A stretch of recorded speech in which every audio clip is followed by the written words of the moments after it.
Hi guys, my name is NAT or LEM. NAT stands for Nats and LEM stands for Lem. And I don't mind what you call me as long as it's not anything weird. And ignore my hair. It's really dead now for some reason. Because I used to use like a specific hair product that would it was supposed to hydrate my hair. And I stopped using it, and after I stopped using it, my hair started dying. And I feel that the product probably messed up my hair really bad, guys. It's supposed to moisturize or whatever. So now I'm probably gonna have to buy hair mask, which sounds really idiotic, guys, but hair mask. I'm gonna ask my family members for that for Christmas and be like, Natalie, what do you want? Hair mask, and books. I love books. If anybody gave me a book, like in person, I would cry. So let's get on with it. Let's get on with it, guys. Chapter 5. Where's the wine? Why don't you include me? I whined into my cell phone, as if I were tattling on an elder child for neglecting me, as if I hadn't been invited to a birthday party. You have to live your life, my mother said. You're 25. It's an important year. Your dad and I can handle this together. More news had come, and none of it was good. Dr. Lee, an oncologist in Eugene, had diagnosed her with stage IV pancreatic cancer. There was a 3% chance of survival without surgery. With surgery, it would take months to recover, and even then, there was only a 20% chance of emerging cancer-free. My father was fighting for an appointment at MD Anderson in Houston for a second opinion. Over the phone, my mom pronounced it pancreatic cancer, and Andy Anderson, which led me to believe our only hope lay in the hands of some kind of Toy Story character. I want to be there, I insisted. Mom's afraid you two will fight if you come, my father admitted later. She knows she has to put all her focus into getting better. I assumed the 7 years I'd lived away from home had healed the wounds between us, that the strain built up in my teenage years had been forgotten. My mother had found ample space in the 3,000 miles between Eugene and Philadelphia to relax her authority, and for my part, free to explore my creative impulses without constant critique. I came to appreciate all the labor she performed, their ends made apparent only in her absence. Now we were closer than ever, but my father's admission revealed there were memories of which my mother could not let go. From day one, I'm told, everything about me was easy. By the time I was 3, Namiimo had dubbed me the famous bad girl. Running into things head first was my specialty. Wooden swings, door frames, chair legs, metal bleachers on the 4th of July. I still have a dent in the center of my skull from the first time I ran headfirst into the corner of our glass-top kitchen table. If there was a kid at the party who was crying, it was guaranteed to be me. Goodness gracious, that sounds terrible. For many years, I suspected my parents might have been exaggerating, that they were ill-prepared for the realities of a child's temperament. But I've slowly come to accept, based on the unanimous recollections of multiple relatives, that I was a pretty rotten kid. But the worst part was yet to come, the tense years to which I knew my father was referring. By the second semester of 11th grade, what could have passed up to that point for simple teenage angst had begun to escalate into deeper depression. I had trouble sleeping and was tired all the time. I found it hard to muster the will to do much of anything. My grades had started failing, and my mother and I were constantly at odds. You get it from my side, unfortunately, my father told me once over breakfast. Bet you can't sleep either. He was sitting at the kitchen table, slurping a bowl of cereal and reading the newspaper. I was 16 and recovering from another blowout with my mother. Too much going on here, he said. He tapped on his temple without looking up and turned to the sports section. My father was a recovering addict and had endured an adolescence far more troubled than my own. When he was 19, residing semi-permanently under the boardwalk at Absbury Park, he was caught selling methamphetamine to a police officer. He spent 6 weeks in jail before moving to a rehabilitation center in Camden County, where he became a guinea pig for a new psychotherapy treatment. He was made to wear a sign around his neck that read, "I'm a people pleaser," and engaged in exercises and futility that would supposedly simulate moral fiber. Every Saturday, he dug a hole in the yard behind the institution, and every Sunday they made him fill it back up again. Any trouble I might be in seemed minor by comparison. He attempted to console my mother, convince her it was a normal phase, something most teenagers ache in and out of, but she refused to accept it. I had always done well in school, and this shift coincided all too conveniently with the time to start applying to colleges. She saw my malice as a luxury they'd paid for. My parents had given me too much now, and I was full of self-pity. She doubled down, morphing into a towering obelisk that shadowed my every move. She needled me over my weight, the whiff of my eyeliner, the state of my breakouts, and my lack of commitment to the toners and exfoliants she'd ordered me from QBC. Everything I wore was an argument. I wasn't allowed to shut my bedroom door. After school, and my friends would head to one another's houses for weekday sleepovers.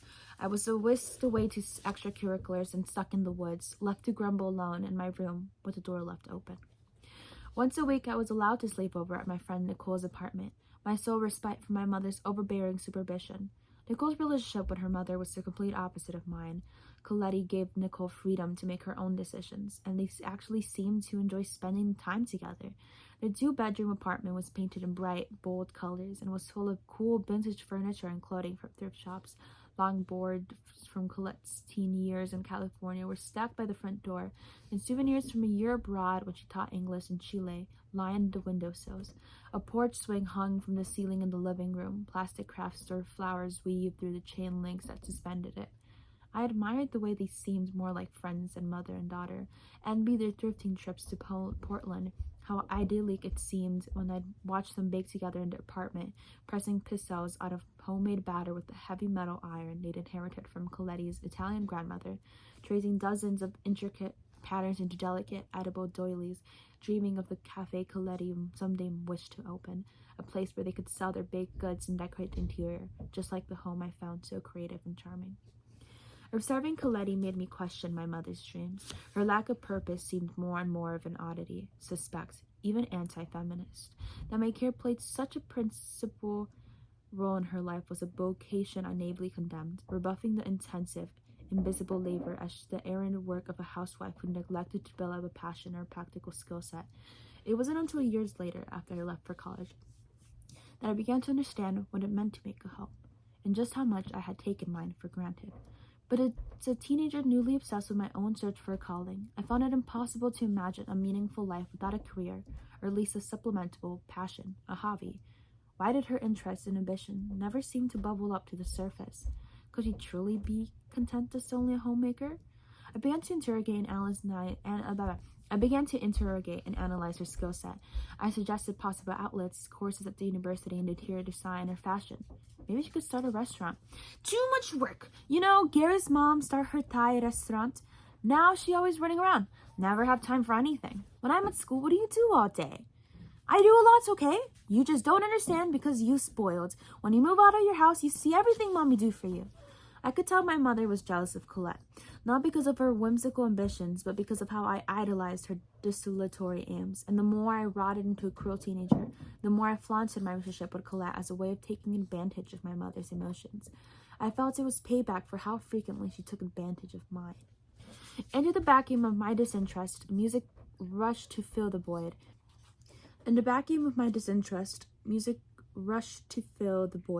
It cracked a fissure, splintered a vein through the already precarious and widening rift between my mother and me.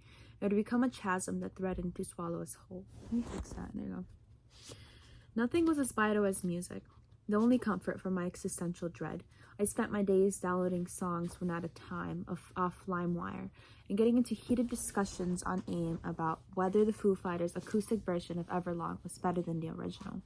I pocketed my allowance and lunch money to spend exclusively on CDs from House of Records, analyzing lyrics and liner notes, obsessing over interviews with champions of Pacific Northwest indie rock, memorizing the rosters of labels like K Records and Kill Rock Stars, and plotting which concerts I'd attend. Whoa. On the off chance a band toured through Eugene, there were two venues to play.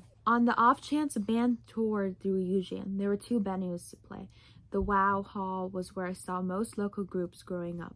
Menomina? What?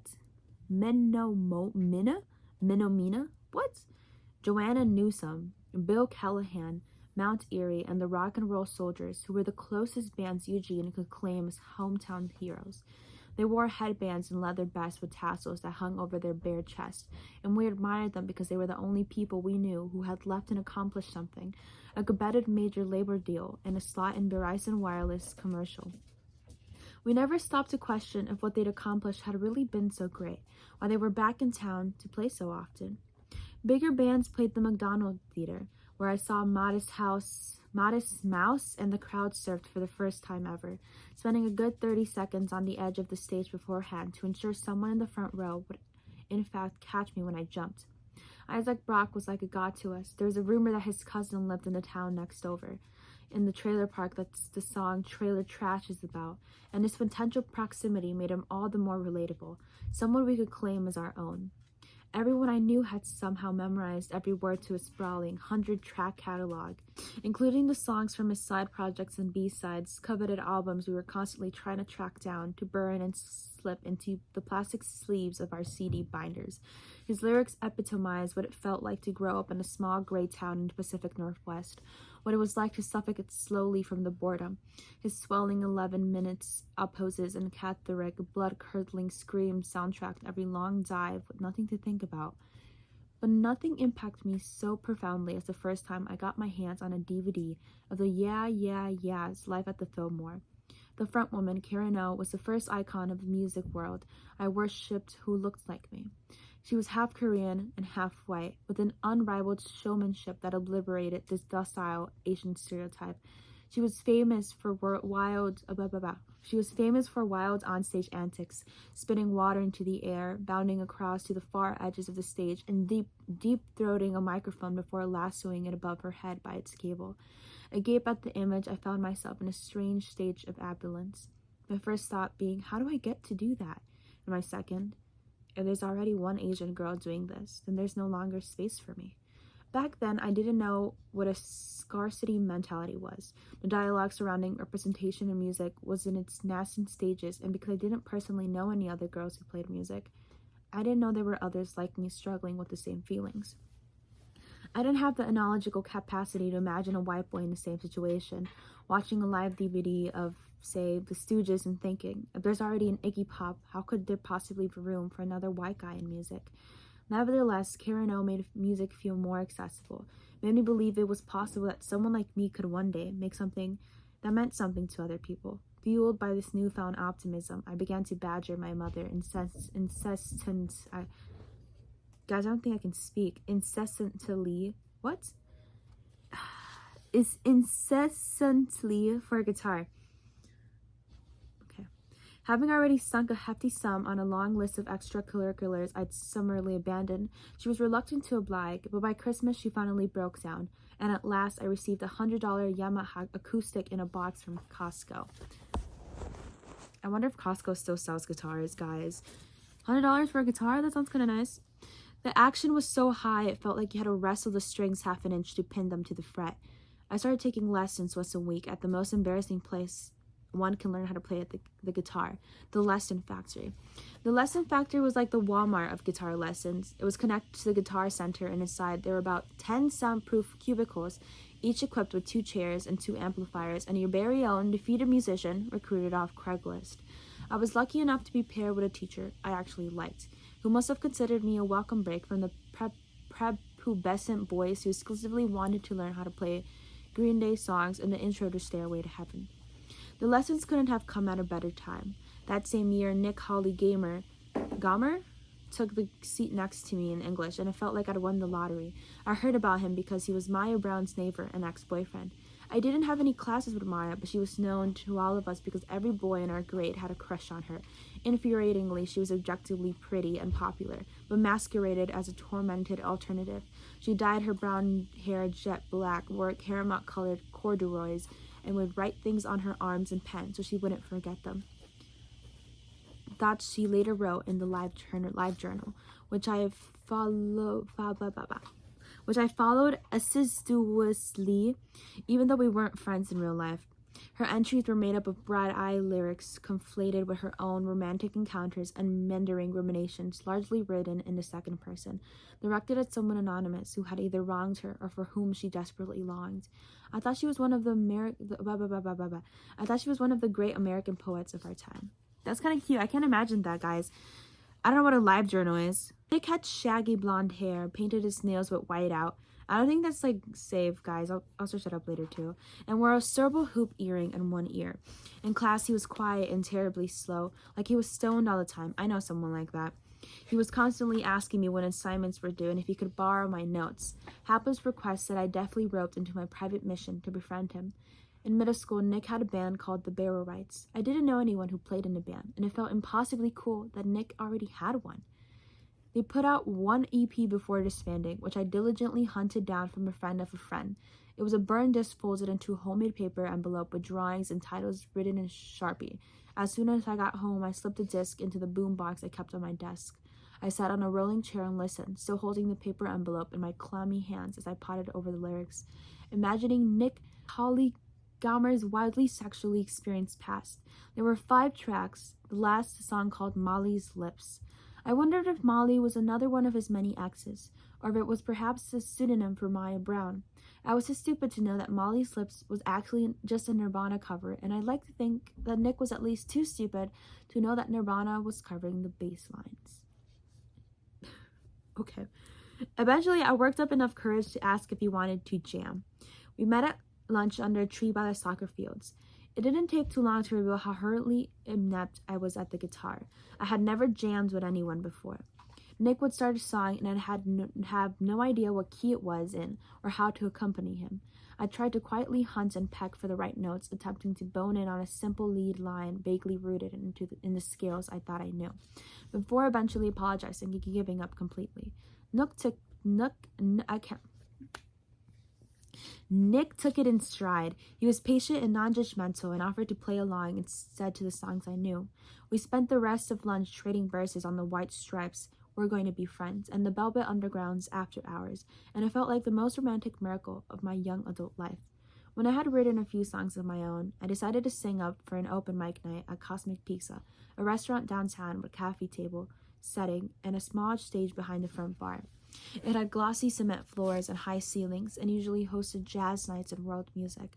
I invited my friends to watch me play. The place was mostly empty, but you could still barely hear my Costco acoustic over the clanking of pint glasses, the slamming of the pizza oven, and the cashiers calling out names to collect their pies. I was elated by my 7 minutes of fame because I had brought a group of friends. The open mic was slowly transformed into my own sets, opening for small local artists. I took press pictures of myself in the bathroom with a self-timer, scanned them onto my dad's computer, and used MS Paint to design promotional flyers. I bought a staple gun and hung them on telephone poles around town and asked local businesses if I could tape them up in their windows. I made a MySpace and uploaded the songs I recorded on GarageBand. I emailed the link to local bands and promoters and begged them to add me to their bills. I played high school benefits and developed a small local following. Mostly of my friends and classmates I pressured into attendance, until finally I was big enough to land a slot at the Wow Hall opening for Maria Taylor. On the day of the show, Nick came early for more support and waited with me in the green room until it was time for my set. I'd never been in a green room before, but even so, it hardly felt glamorous. The room was brightly lit, closed, closet-sized, with 2 benches and a mini fridge that sat atop a wooden table. Nick and I were sitting on a bench facing the door when Maria Taylor came in with a flannel-clad bandmate. She was intimidating. Dark, wavy hair framed her intense features, most recognizably her long, prominent nose and willowy figure.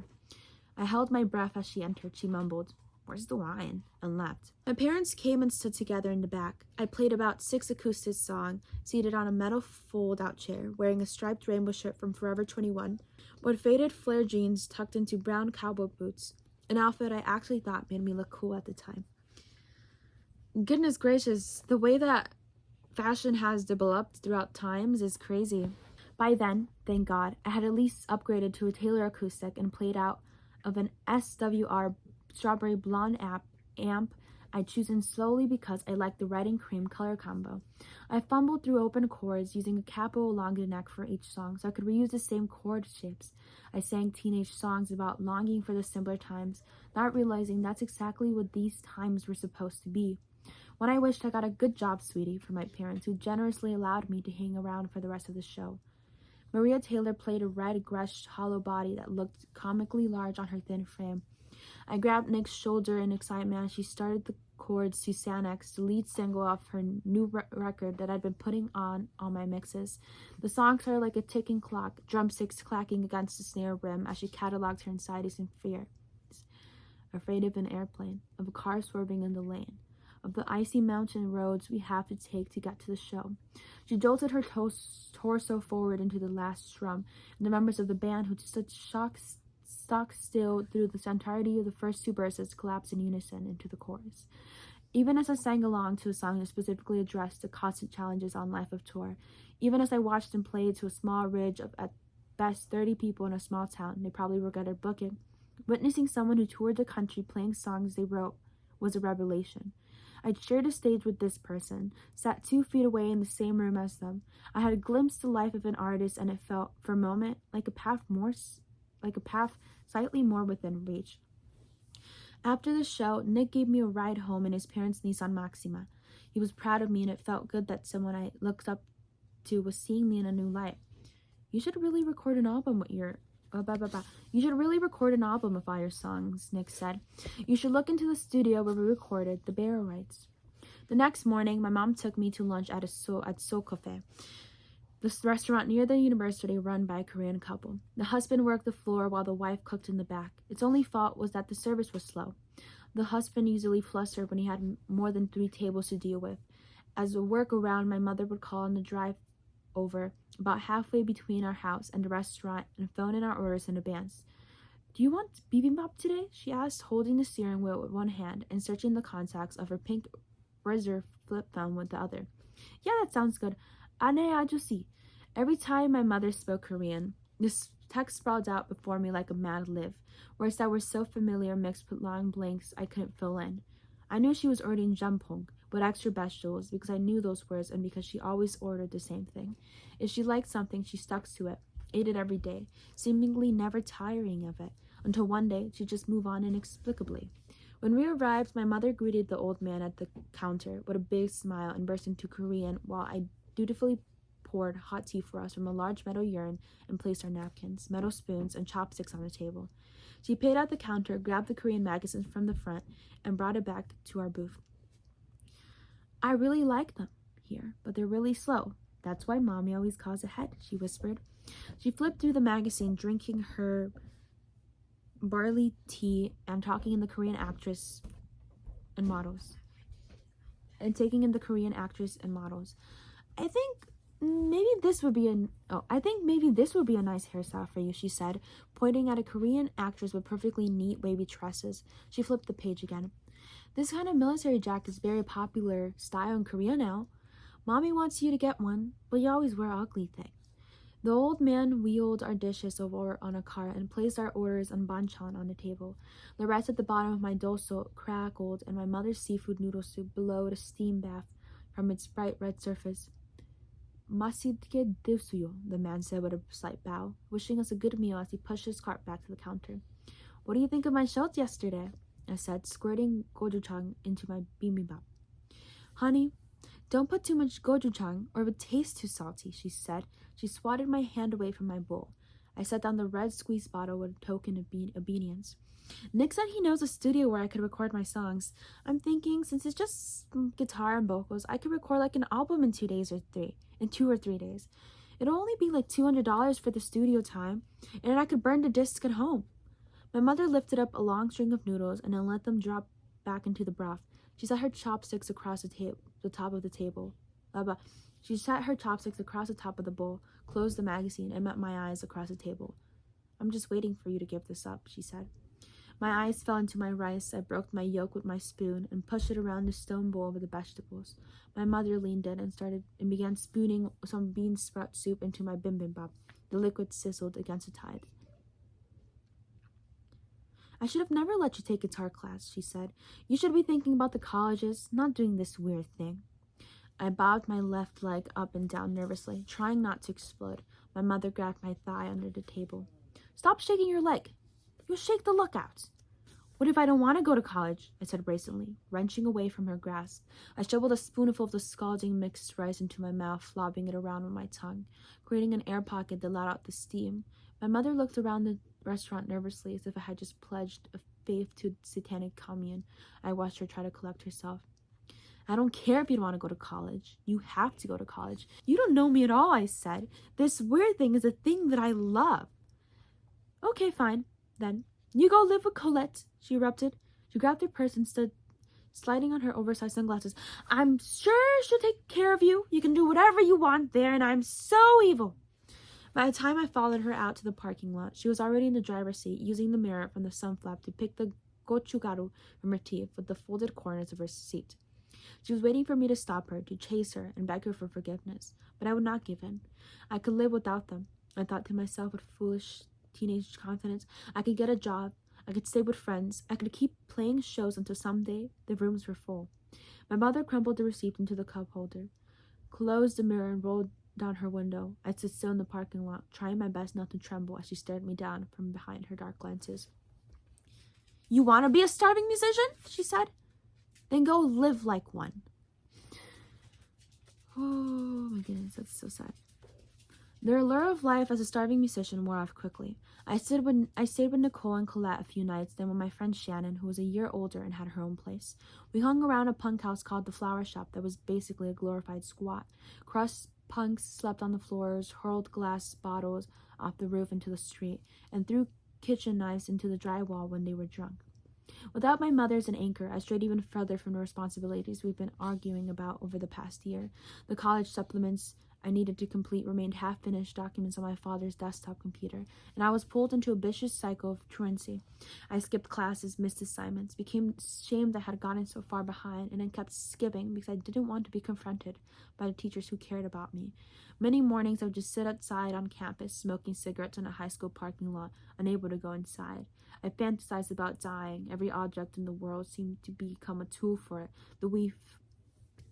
The freeway, a place to get pummeled, 5 stories high enough to jump off. I saw bottles of glass cleaner and wondered how much I'd have to swallow. I thought of hanging myself with the little strings that makes the window blinds go up and down. When my midterm report card revealed I was failing all my classes and that my GPA had plummeted, my mother scheduled a meeting with the college counselor and begged for help. Frantically, she gathered the necessary documents, including the scraps, writing supplements, and sent them out to the colleges I had previously shown interest in. When I finally returned home, I began to see a therapist who prescribed medication for me for some emotional breathing room, and addressed a letter to accompany my college applications, explaining that the shift in mood and performance had been indicative of a mental breakdown. My remaining months at home were scored by a fraught silence. My mother would drift from room to room, rarely acknowledging my presence. When I opted not to attend senior prom, she offered little more than a passing remark, despite the fact we had picked out a dress together nearly a year beforehand. I yearned for my mother to speak to me, but I tried to appear stoic, knowing full well my constitution was much weaker than hers. She seemed unfazed by our distance right up until the day I packed to leave for Bryn Mawr, when at last the silence was broken. When I was your age, I would have died for a mom who bought me nice clothes, she said. I was sitting cross-legged on the carpet, folding a pair of overalls stitched entirely out of plaid patches I'd bought from Goodwill. I set the overalls inside my bag, alongside my ugly sweater collection and an oversized Daniel Johnson shirt I'd cut into a muscle tee. I always had to wear Nami's leftovers and then watch Unmi get new ones by the time they got to her, she said. On the East Coast, everyone is going to think you are a homeless person. Well, I'm not like you, I said. I have more important things to think about than the way that I look. In one fell swoop, my mother gripped me by the hip and spun me around to strike my backside with her palm. It was not the first time my mother had hit me, but as I grew older and bigger, the punishment seemed more and more natural. At that point, I weighed more than her, and the strike hardly hurt, aside from the embarrassment of feeling much too old for the practice. Hearing the commotion, my father made his way up the stairs and looked on from the hallway. Hit her! My mother instructed. He stood still, watching dumbly. Hit her! She screamed again. If you hit me, I'm going to call the police. My father grabbed me by the arm and raised his hand, but before he could bring it down, I wriggled out of his grasp, ran to the phone, and dialed 911. My mother looked at me as if I were a worm, an unfamiliar speck eating away at all her efforts. This was not the girl who clung to her sleeves at the grocery store. This was not the girl who begged to sleep on the floor beside her. With the phone to my ear, I stared back at her defiantly. When I heard a voice on the other end of the line, I panicked and hung up. My mother took it as an opportunity to tackle me. She grabbed me by the forearms, and for the first time, we were locked together, wrestling to pin each other to the carpet. I tried to fight her off, but discovered there was a physical place I would not go, a strength I knew I had to overtake her, but could not access. I let her pin my wrist and climb on top of my stomach.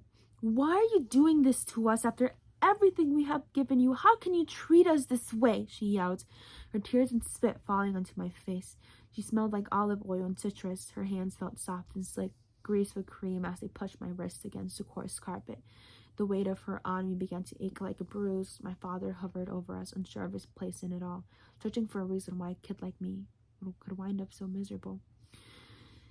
I had an abortion after you because you were such a terrible child. Her grip went slank as she shifted her weight off me to leave the room. She let out a little cluck, this kind of sound let out when you think something is a real shame, like a passing dilapidated building with a beautiful architecture. There it was. It was almost comical how she could have withheld a secret so impressive my entire life, only to hurl it back, only to hurl it back at such a moment. I knew there was no way I was truly to blame for the abortion, that she had said it just to hurt me as I had hurt her in so many monstrous configurations. More than anything, I was just shocked that she had withheld something so monumental.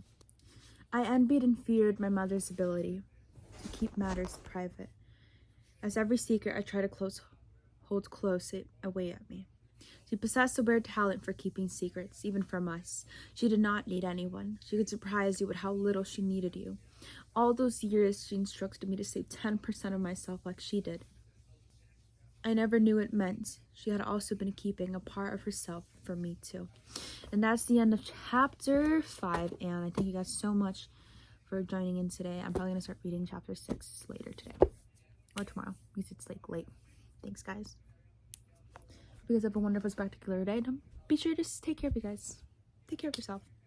And if school or anything's stretching out, take a little break.